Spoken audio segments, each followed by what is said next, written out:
Hey, I'm Josh from MilSim West. This is Eric. He looks so good right now. We're here at Airsoft Outlet Northwest, which is basically the best airsoft store in the country. Why? Because it's in the Northwest, which is better than all the other regions. Not because we live here, just because it is. Best coast. Best coast. And because it's Airsoft Outlet Northwest. Literally, they have such an array of products, you would never have to leave. In fact, I'm considering living here. Jesse's told me they're leaving in about a minute because they close or whatever, but I'll be staying here trying on all of the things. So, Jesse's also here with us today. We're just going to move around this enormous store so you can see what's going on. And we're going to talk a little bit about MilSim and a little bit about Airsoft Northwest. Hey, what's up, Adam? You look great, man. Good to see you. That's Adam. He works here at Airsoft Outlet Northwest, where they carry an array of products. You got clothes, you can wear clothes, all kinds of camo. They got guns. Look, they got a pink gun. You don't have a girlfriend, so you don't need that, but they got it. You got masks over here. They got Army of 3 masks. They got Army of 4 masks. They got every kind of mask. They got guns. They got gear. There's a whole wall full of gear here. Okay, they got banners. And basically Jesse's here, and he likes Airsoft. He probably likes Airsoft as much as I like Airsoft, which is a lot. Maybe not just Airsoft, but MilSim. And basically I think that's what we're talking about today. Right?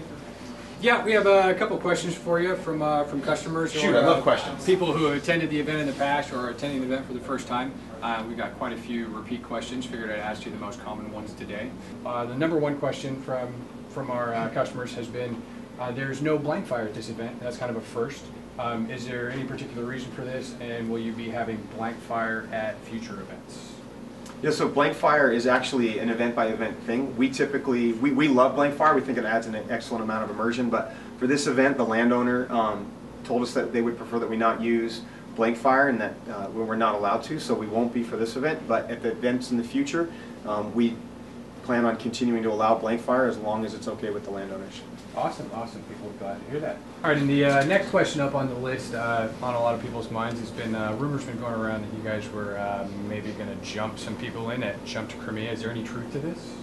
If by jump you mean use an actual aircraft, then no, there's no truth to that.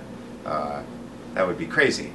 That would be absolutely insane to actually jump anybody out of an aircraft at an airsoft game. I mean, I know there was that airborne MilSim thing.